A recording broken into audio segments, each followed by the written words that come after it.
Assalamu Walaikum. Hello friends, how are you? Welcome my channel. In this video, I am going to show you how to create new document in Microsoft Word step by step. Let's get started.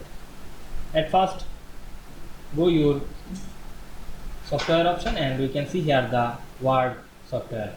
Click this Word. Now we can see we open the Word software. Now you want to create a new document, click this new option. Then we can see here the blank document. Otherwise you can create any template. Now I click this blank document. Then we can see we create a new document in Microsoft Word very easily. You can use another process.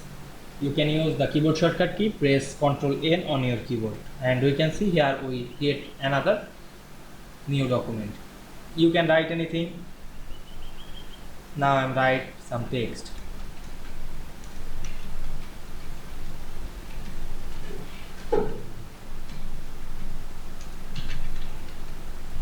Now we can see we create a new document very easily. I hope you enjoyed my video. Please like, comment, share and subscribe my channel. Thanks for watching.